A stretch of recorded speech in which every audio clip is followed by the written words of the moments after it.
2004년 3월 20일 아침 사고가 난 것 같다는 신고를 받은 경찰은 버몬트주 몽고메리 리치포드 118번 도로에 위치한 버려진 오래된 농가벽의 이상한 각도로 후진한 채 박혀있는 차량을 발견했습니다. 차량은 1985년형 녹색 올즈모빌 데이터로 확인됐고 뒷범퍼는 농가 바닥에 달라붙은 형식으로 건물과 충돌해 있었으며 이로 인해 타이어 뒷바퀴가 들려있어 차량이 작동하지 않았습니다. 차량 내부나 농가 안과 그 주변에서도 운전자는 보이지 않았고 차량 내부를 조사했을 때 블랙 랜턴인이라는 곳에서 브리아나 메이틀랜드라는 사람에게 급여로 지급한 수표 2장과 차량 주변에서 잔돈과 물병 및 피우지 않은 담배와 다양한 개인 소지품을 발견했습니다.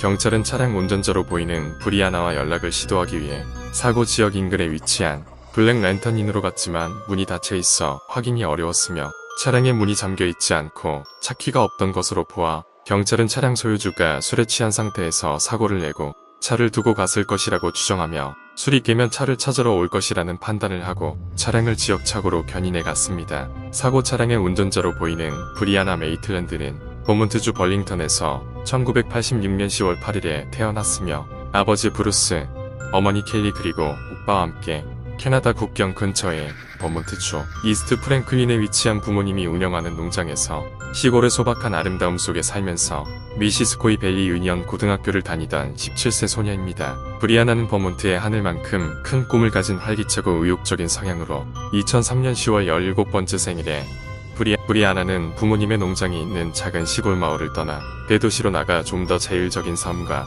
새로운 교육 환경을 경험해보고 싶다고 이야기했습니다. 그녀의 부모님은 그녀가 독립하는 것을 원하지 않았지만 그녀의 의사를 존중해주기로 결정하고 농장에서 24km 떨어진 에노스버그 지역에 위치한 에노스버그 폴스 고등학교로 전학을 하기로 했습니다. 에노스버그 폴스 고등학교에는 그녀의 많은 친구들이 있었기 때문에 전학을 가게 된 것이 매우 기뻤습니다. 하지만 학교를 다니는 동안 여러 친구들의 집을 옮겨가며 불안정한 생활을 했던 그녀의 생활 방식은 브리아나의 학업 성적에 불안감을 주기 시작하였고 2004년 2월 말 그녀는 에노스버그 폴스 고등학교에서 자퇴를 하기로 결정하였습니다. 대신 고등학교 교육을 마치기 위해 우리나라의 검정고시와 같은 GED 프로그램에 등록하였고 어린 시절 친구인 길리언 스타우트와 함께 몽고메리에서 서쪽으로 약 32km 떨어진 버몬트주 셸던으로 이사를 했습니다.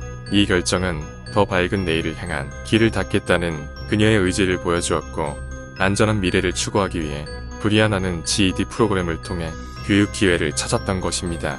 2004년 3월 19일 금요일 아침 브리아나는 GED를 취득하기 위한 시험을 마치고 자신의 밝은 미래를 추구하는데 중요한 이정표를 세웠습니다. 그리고 그날 오후 그녀는 GED 시험을 마친 것을 축하하기 위해 어머니 켈리와 점심 식사를 하면서 어머니에게 그녀의 낙관적인 전망과 포부에 대해 이야기하며 대학에 진학할 계획을 밝혔습니다. 함께 점심을 먹은 후 브리아나와 켈리는 브리아나의 옷을 사기 위해 세인트 알반스 쇼핑몰에서 쇼핑을 하며 오후 시간을 보냈습니다.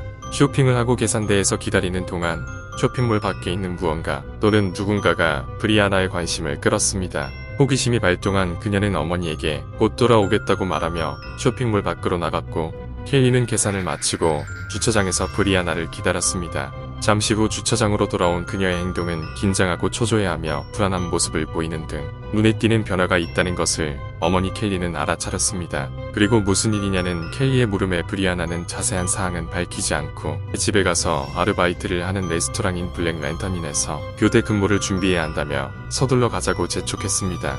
어머니 켈리는 독립적인 브리아나의 사생활을 존중해주기 위해 딸의 변화에 대해 더 이상 캐묻지 않았고 오후 3시 30분에서 4시 사이에 룸메이트인 질리안 스타우트와 함께 사는 집에 브리아나를 내려주었습니다. 이것이 켈리가 딸의 운명에 곧 닥칠 어둡고 수수께끼 같은 전점을 알지 못한 채 마지막으로 브리아나를 본 순간이었습니다.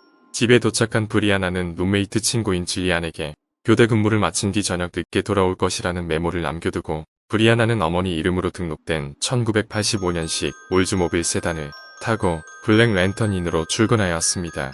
그녀는 저녁 내내 부지런히 자기가 맡은 설거지 일을 하고 근무가 끝난 오후 11시 20분경 퇴근하려는 브리아나에게 동료들이 함께 저녁을 먹자고 했지만 그녀는 피곤하고 아침에 두 번째 직장인 KJ's 다이너 레스토랑으로 출근을 하기 위해 집에 가서 쉬겠다는 말을 하며 자신의 차를 타고 주차장을 떠났습니다. 그것이 직장 동료가 목격한 브리아나의 마지막 모습이었습니다. 3월 19일 금요일에 룸메이트 질리안 스타우트는 브리아나가 남긴 메모를 확인하고 그녀의 조부모님 집에서 주말을 보낸 뒤 월요일에 집에 도착했는데 금요일에 브리아나가 남겨둔 메모가 같은 장소에 그대로 있는 것을 발견하고 걱정을 했지만 그녀가 남자친구나 부모님과 함께 주말을 보냈을 수도 있다고 생각하였습니다. 하지만 다음날까지 브리아나가 돌아오지 않자 질리안은 그녀의 어머니 켈리에게 전화를 했습니다. 그렇게 며칠 동안 브리아나 메이틀랜드의 실종과 그녀의 차량이 사고난 채 버려진 사실을 아무도 알지 못해 그녀의 실종 신고가 늦어졌습니다. 켈리는 브리아나를 찾기 위해 그녀의 친구와 고용주를 포함한 그녀가 생각할 수 있는 모든 사람에게 전화를 걸었지만 아무도 브리아나를 보거나 그녀의 소식을 듣지 못했다고 말해 켈리의 노력은 소용이 없었습니다. 그녀는 사업자 뉴욕에 있는 브리아나의 아버지 브루스에게 전화를 하여 딸의 실종 소식을 전했고 두 사람은 딸의 안전을 몹시 걱정하며 경찰에 브리아나의 실종 신고를 한 뒤 브루스는 뉴욕에서 밤새 운전을 해 버몬트로 돌아갔습니다. 처음 실종 신고를 받은 경찰은 브리아나가 새로운 삶을 시작하기 위해 가출하여 자발적으로 마을을 떠났을 것이라고 생각했습니다. 하지만 3월 25일 켈리와 브루스가 경찰서를 방문해 경찰에게 브리아나의 사진을 제출하고 그녀가 타고 다니던 차에 대한 설명을 듣던 경찰관이 며칠 전 오래된 농가에서 발견된 올즈모빌의 사진을 그녀의 부모에게 보여주었습니다. 그 차량이 그들의 딸의 것임을 확인한 브리아나의 부모는 너무 놀라고 불안했으며 그녀의 차가 견인된 것에 대해 아무런 연락도 받지 못한 것이 화가 났습니다. 아버지 브루스는 자동차가 견인되어 있던 차고로 가서 차량 안에 방치된 ATM 카드와 안경 및 콘택트 렌즈 케이스, 편두 통약 등 브리아나의 소지품을 발견하고 그것은 그녀가 자발적으로 두고 간 것이 아니라 납치 등 범죄에 연루된 사고를 당했을 것이라고 말했습니다. 그리고 그녀가 어린 시절부터 주짓수 훈련을 받았기 때문에 한 사람이 그녀를 제압하기 어려웠을 것이라고 말하면서 브리아나의 실종에 관련된 범죄자는 여러 명일 것이라고 주장했습니다. 경찰은 오래된 농가에서 올즈모빌을 지역 차고로 견인한 뒤 사일 후에 차량의 트렁크를 수색하지 않았다는 사실을 알게 되었고 지역 차고에 임시로 보관되어 있던 차량의 트렁크를 쇠지렛대를 이용해 강제로 열었지만 운전자로 보이는 사람의 소지품 몇 개 외에는 아무것도 발견되지 않았기 때문에 그것이 잠재적인 범죄 현장이라는 것을 알지 못했던 경찰은 그 차량의 운전자가 실종된 브리아나로 확인되면서 그녀가 범죄에 연루되었을 수 있다고 판단하여 버몬트주 경찰이 공식 조사를 시작했습니다.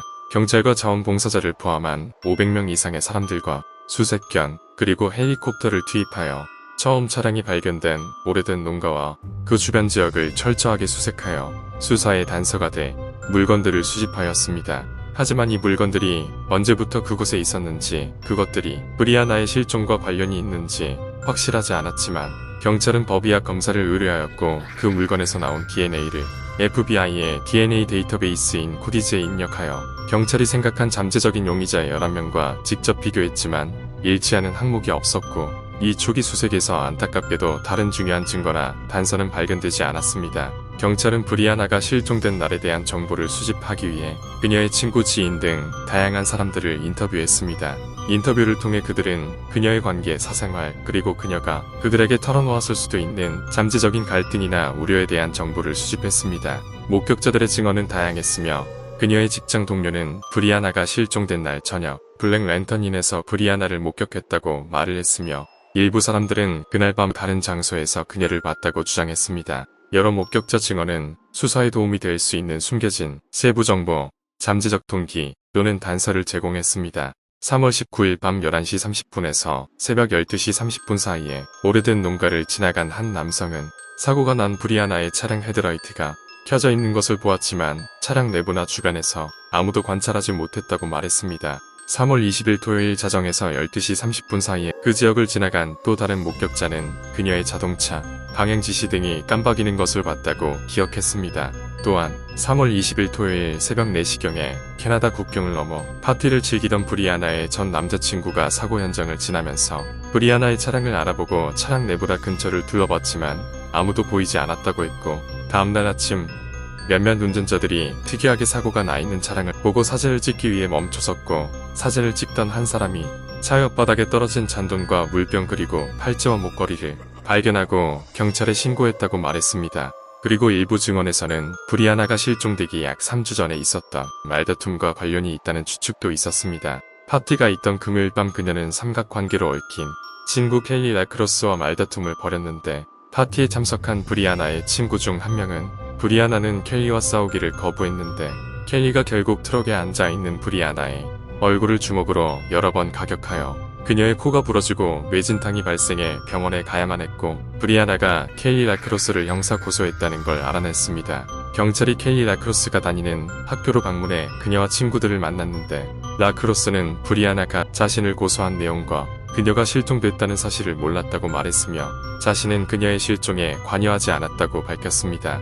그리고 4월 15일 버몬트주 경찰에 브리아나가 뉴욕에서 온 2명의 마약상 라몬 라이언과 나타니엘 찰스 잭슨에 의해 감금되어 있다는 익명의 제보가 들어왔습니다. 제보를 받은 경찰은 버몬트주 버크셔에 있는 그들의 집을 급습해 내부에서 마약 관련 도구와 다량의 코카인 및 마리화나를 발견하였지만 브리아나의 흔적은 없었습니다. 브리아나는 라이언과 잭슨 주위를 맴도는 것으로 알려졌으며 그녀의 친한 친구들은 브리아나가 최근 크랙 코카인을 포함한 강력한 약물을 시작했다고 경찰에게 말했습니다. 라몬 라이언과 나타니엘 찰스 잭슨 두 사람은 브리아나의 실종과 관련하여 조사를 받았는데 그들은 브리아나를 알고 있음을 인정하지만 그녀를 마지막으로 본 것은 실종되기 일주일 전이었다고 말을 했고 경찰의 조사에서 혐의점이 발견되지 않아 두 사람 모두 기소되지 않았습니다. 하지만 2004년 말 경찰은 한 여성으로부터 또다시 브리아나가 라몬 라이언에게 살해되었다고 주장하는 진술서를 받았습니다.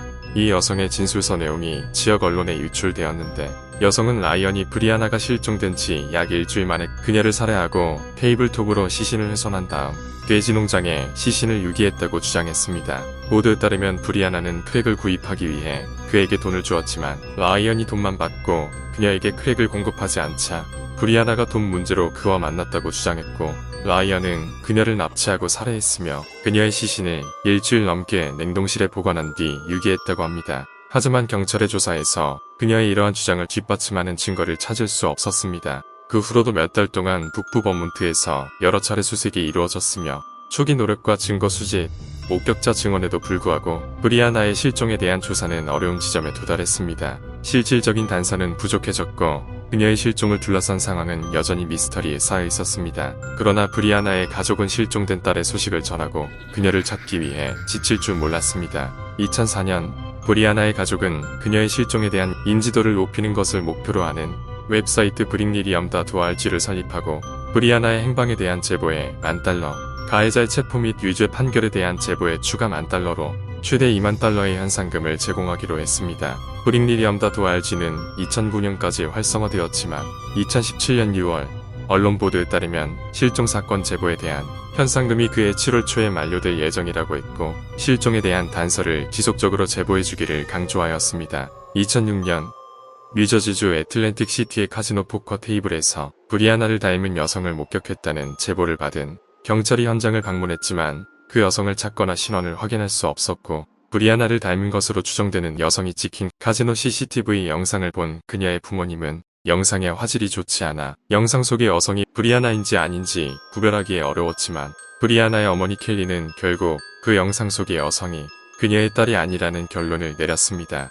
브리아나 메이틀랜드의 사건은 많은 언론에 보도되었습니다. 2011년 12월에 브리아나의 사건은 데이틀라인 MBC TV 프로그램 사라지다 다큐멘터리 시리즈에 방영되었고 ABC 방송 뉴스 매거진 20-20 에피소드에서도 언급되었으며 2016년에는 팟캐스트 더 로슨드에서 프로파일링 되었습니다. 그리고 2012년 3월에 체포되어 강간과 살인을 자백한 연쇄살인범 이스라엘 기에스가 2000년대 초에 이 나라를 여행하면서 3명에서 11명을 살해한 것으로 알려져 브리아나 실종의 잠재적인 용의자로 지목됐지만 그녀의 실종 당시 이스라엘 키에스가 그 지역에 없었기 때문에 FBI는 그를 잠재적 용의자에서 배제했습니다. 2020년 9월 버몬트주 경찰은 브리아나의 차에서 발견된 DNA를 테스트하기 위해 아스렘이라는 법의학 테스트 회사와 협력했습니다. 아스렘 연구자들은 법의학 등급 지놈 시퀀싱을 사용하여 DNA 프로파일을 구축하고 몇 달 동안의 추적 조사 후에 경찰은 기증자 후보로부터 DNA 샘플을 찾아 인터뷰하고 입수할 수 있었고 이 DNA 샘플들은 비교 테스트를 위해 버몬트 법의학 연구소로 보내졌습니다. 연구소는 한 사람의 DNA가 브리아나의 차량 근처의 바닥에서 발견된 물건의 DNA와 일치한다는 것을 확인했다고 했습니다. 하지만 경찰은 다음 단계가 무엇인지 파악하기 위한 적극적으로 진행 중인 조사의 일환이며 이것이 용의자를 특정했다는 것을 의미하는 것이 아니라 모든 단서를 계속 조사하고 있다고 말했고 사건의 진행 중인 특성상 다른 세부 정보를 제공할 수 없다고 밝혔습니다. 그리고 일부에서는 브리아나 메이틀랜드의 실종이 있기 불과 한 달 전인 2004년 2월 브리아나가 실종된 지역에서 약 145km 떨어진 뉴햄프셔 우즈빌 인근 112번 도로에서 자동차 사고 후 실종된 마우라 머레이 실종 사건과 유사한 점이 있다고 주장했습니다. 경찰과 FBI는 두 사건의 연결 가능성을 조사했지만 그들은 브리아나와 마우라의 실종 사이에는 어떤 연관성도 없다고 판단하였습니다. 광범위한 수색과 조사에도 불구하고 두 사건의 잠재적인 연관성에 대한 의문이 남아 있으며 아직도 두 실종 사건 모두 미해결 상태로 남아 있습니다.